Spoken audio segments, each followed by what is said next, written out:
Iowa, TV8, Des Moines. The Iowa Senate approves property tax relief, a police killing at Miami Beach, a sick-in by Polk County social workers, those stories, Connie McBurney's weather, and Pete Taylor's sports. All next. The TV8 News Final with Russ Van Dyke and Rick Fredericksen. Live and in color from the TV8 News Center in Des Moines, today's news, weather, and sports. Here's Rick Fredericksen. Good evening. Russ Van Dyke is off for a couple of nights. The Iowa Senate, working late into the night tonight, a few minutes ago passed a plan to stem the spiraling rise in property taxes. The three-year plan passed on a 27-21 vote. It now goes back to the House for concurrence. There were scattered reports of violence today in the day-old Teamsters strike. Most of the strife occurred in several Ohio cities. At least 2 truck drivers were shot at, but there were no injuries. Here in Iowa, the strike has had little immediate effect. There were no incidents of violence on Iowa roadways or at major terminals. But one Des Moines truck driver told TV8's Bill Johnson that he encountered some vandalism in Ohio. A Des Moines driver was harassed and his truck damaged when he pulled into a truck stop near Toledo, Ohio, where a number of independent drivers had stopped. Clarence Mills of 2604 Southeast 8th said he was hassled by a group of men who said they were Teamsters, and when he refused to agree to go out on strike with them, they smashed the windows in his truck. His was one of 21 trucks damaged there. Yeah, got out of the truck and a bunch of Teamsters were there. When this independent driver was going to sit down with them, and told them no, we couldn't make no money sitting down with them, and they kind of got radical over it because they thought we should. And what they do? Did they rough you up? They just grabbed hold of me, and then while they arrested them, kind of overhauled my truck here a little bit. Well, I'm sure that the old hardcore Teamster, there's no violence whatsoever because all of our people are running a very peaceful picket line. There is groups running out through the eastern places that call themselves Teamsters that really not Teamsters, and they could be causing a few problems around. I don't know of them. I haven't heard of any, but I'm sure there's no violence around here. Kirschbaum is a member of the union's negotiating team, and he says he's confident a quick settlement will come about in the strike. But U.S. Labor Secretary W.J. Ussery says there are still wide differences between the Teamsters and the shippers. Ussery joined them today at the bargaining table in suburban Chicago. Although Des Moines and many other cities are affected by the nationwide strike, some areas are not. Don Webster reports. Despite the strike, hundreds of thousands of trucks continue to roll. They are driven either by non-union independent truckers or Teamsters covered by different contracts, which are not now subject to the strike. And in 2 major areas, Chicago and New York, and in many smaller cities, Teamster drivers are not part of the strike. In the far west, more than 100 trucking firms have already signed the new contract. Other Teamster members are hoping for the same thing. None of us want to go on strike. Nobody wanted to strike at all. If they could have agreed and signed, the papers, at 12 o'clock, we would all be working. If they sign them now, we'll go right back to work. It's too early to see much immediate impact of the strike, but that could change. The auto industry, which depends on trucks to move parts to assembly plants, could be among the hardest hit. And industry officials again say there could be auto plant shutdowns next week if the strike is not settled within a few days. However, the White House is expected to intervene if the strike drags on. A year-old strike may be ending up at Fort Dodge. Negotiators today announced a tentative agreement between the Iowa beef processors and the Amalgamated Meat Cutters and Butcher Workmen's Union. The strike involved about 250 production workers, and it effectively shut down the Fort Dodge plant for most of the past year. Union members will vote Sunday on whether to ratify the agreement. A multiple police killing in Miami Beach, Florida late today. Authorities there say 3 plainclothes officers were shot to death while they were checking a car believed involved in an auto theft ring. Miami Beach police trapped the suspect, but he shot himself before the arrest. Police have sealed off bridges to the resort city as they continue to search for the killers. A sick-in protest by government workers here. That story is next. Let me tell you about mushrooms. Look at these gorgeous mushrooms we just got in from Butler County, Pennsylvania. Air freight. Butler County is where the best mushrooms come from, and we want them fresh. Sizzle them with one of my Hinky Dinky H-Bar D T-bone steaks, and you got compliments. Folks tell us Hinky Dinky has the best fresh fruits and vegetables in town, and mushrooms has got to be one of the reason why. It's fresh, it's Hinky Dinky.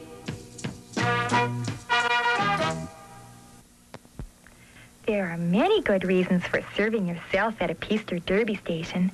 Pumping your own gas is easy for one thing. Anybody can do it. And of course, you know you save money.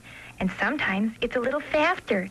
Or maybe you just don't want anyone else laying hands on your hot little car. Whatever your reason, take advantage of the self-service at most Pester Derby stations. Pester. It's a gas. Dozens of social workers for the Polk County Department of Social Services called in sick today. They did this to protest restrictions they say keep them from doing their jobs. Mark Threlkeld has details. According to county officials, 85 of 101 social workers called in sick today. The sick-in is apparently to protest State Department of Social Services personnel cutbacks that have doubled caseloads and to protest complicated new forms that take more time to fill out.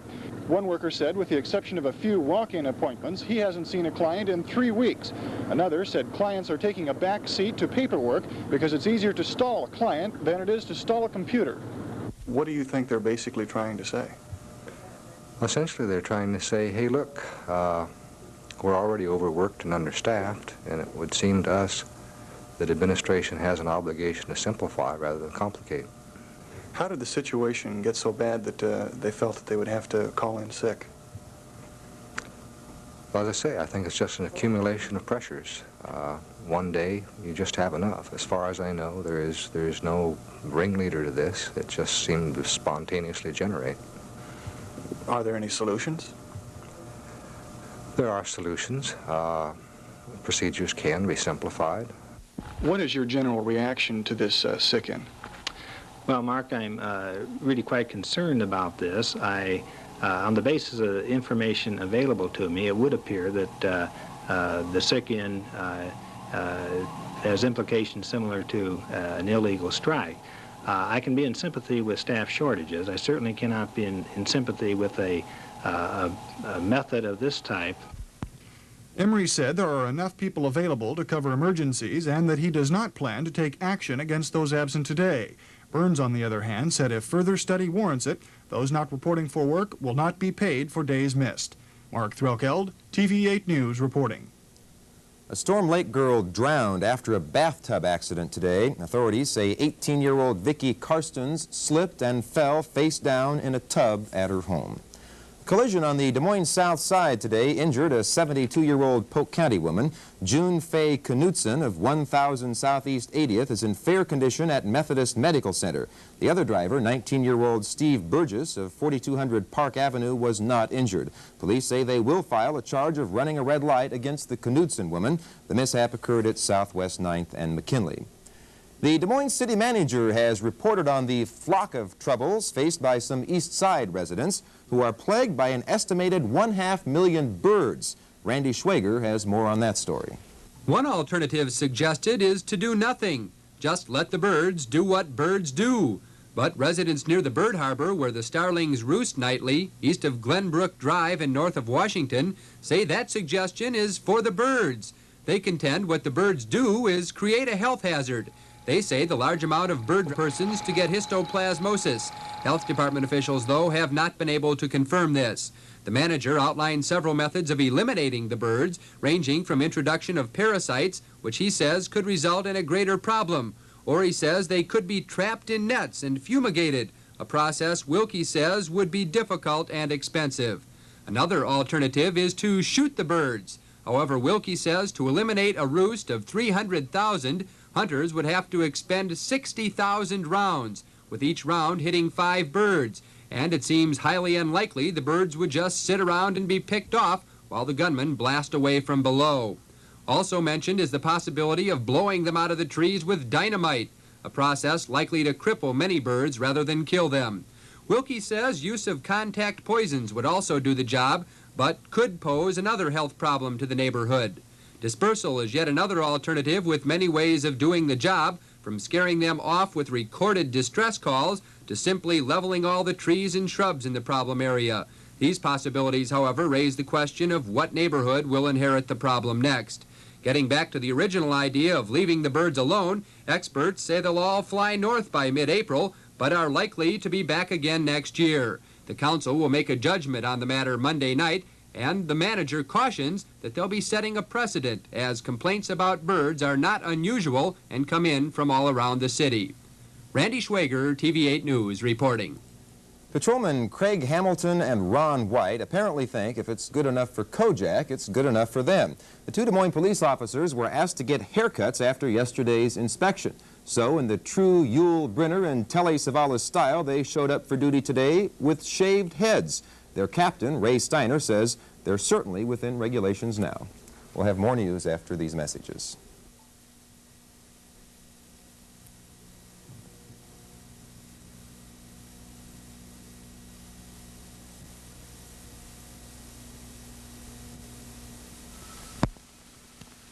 Maybe you haven't noticed, but pork is much leaner than it used to be, so there's less waste and more good, nourishing meat.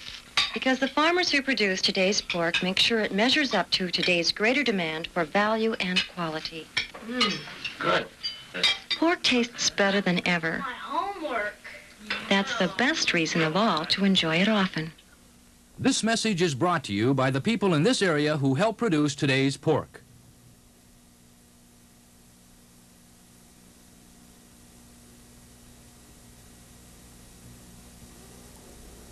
The newest of the presidential candidates, Democratic Senator Frank Church of Idaho, says he wants to buy 30 minutes of time for a speech on all 3 television networks. Church campaign aides will try to negotiate the purchase sometime next week. A televised speech by Ronald Reagan last night drew a lengthy response from the U.S. State Department today. A department spokesman says Reagan was wrong in quoting Secretary of State Kissinger as saying the U.S. is second best to the Soviet Union. There were more political announcements locally, too, today. Democratic State Representative John Connors of Des Moines announced he would run for re-election. Representative David Redinger said that he will seek the Republican nomination for the seat now held by Senator William Plimat. And Lyle Cruson of Urbandale announced for the GOP State Representative nomination in his district. The Polk County Board of Supervisors today received a state audit report showing at least $19,000 for unaccounted for funds at the Polk County Traffic Ticket Office. The report suggests that tighter accounting procedures would prevent such problems. But State Auditor Lloyd Smith says a grand jury also should examine the matter. District Court Clerk Clark Rasmussen says he doubts if criminal activity was involved, and Rasmussen criticized the audit for being incomplete. At this point, there is no evidence of any dishonesty, and there's no evidence, and Lloyd Smith readily admits this, that there's no evidence that there is money that's, quote, missing. You think this report was a bad job by the state auditor's office? Well, I know that the state auditor has a lot of demands on his time and probably some inadequate salaries to hire the best qualified people to do the audits for him. But the fact is that I think it, by and large, has been a waste of time and money because it didn't tell us what we really had to know. It gives us a basis. We can now look at 479 tickets, but only out of 300,000. A cross-country wagon train comes through central Iowa next week, and it's just one of several bicentennial events. Kevin Cooney has more on the preparations. Ralph Smith is 82 years old and has been riding horses since his Coon Rapids childhood days in the 19th century. Come next Tuesday, he will be one of, if not the oldest rider in the bicentennial wagon train pilgrimage. Perched atop his 2-year-old Appaloosa, Snoopy, Ralph was keeping in practice today by taking the horse through a brief workout. He will be one of about 100 riders who will join up with Conestoga Wagons at the fairgrounds April 6th to start a journey to Valley Forge, Pennsylvania, where riders from across the country will end up July 3rd. The riders started January 1st from Pasadena, California. Ralph himself, though, won't make the entire journey. He says he'll lay off the trail Tuesday somewhere between the east, and why not? He'll need time to go back home and celebrate his 83rd birthday. By the way, any riders who want to join up with the wagon train are free to do so. There is a $2 registration fee and a charge for meals, too, if you want them. Ed Redfern of the State Bicentennial Commission says all that is needed is to show up Tuesday at the fairgrounds. Kevin Cooney, TV8 News, reporting. And after this pause, Connie makes good on our snow wager.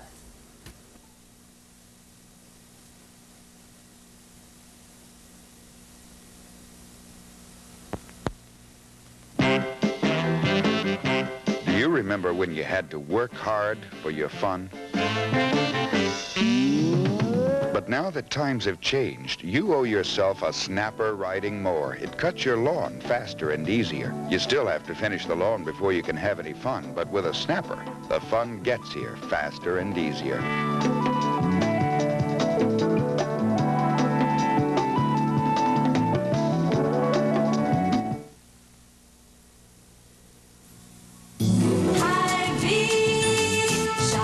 Save at Hy-Vee on special through Tuesday in April. Best Buy U.S. #1 Texas red grapefruit, 9 cents each. Hy-Vee macaroni and cheese dinner, 7 1/4 ounce package, 19 cents. Crisco pure vegetable shortening, 3-pound can, $1.29. And John Morrell hot dogs, 12 ounce package, 49 cents.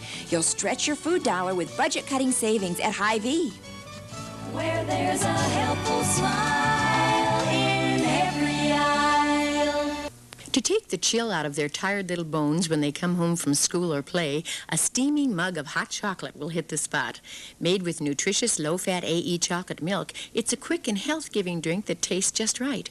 Or if you're serving the adult crowd, low-fat chocolate milk heated and served with a spoonful of rich Anderson Erickson whipping cream will make as big a hit as it does with the kids. Whatever the occasion, hot chocolate made with low-fat chocolate milk is just right. One of the convenience foods from Anderson Erickson Dairy. What are we going to have, communion, Connie? No. Are you gloating? What kind of a winner are you?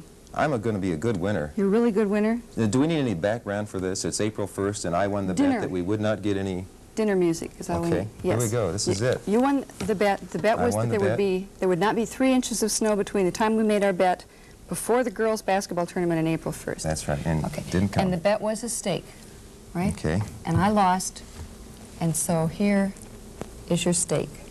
Oh, Connie. Now, that might be a little tough, so here's some steak sauce. Do you want a mallet to drive it through my heart? No. Well, I thought maybe you might have somebody in mind. Well, I'll tell you what. After that. That's very nice that you would come through, and I have a consolation gift.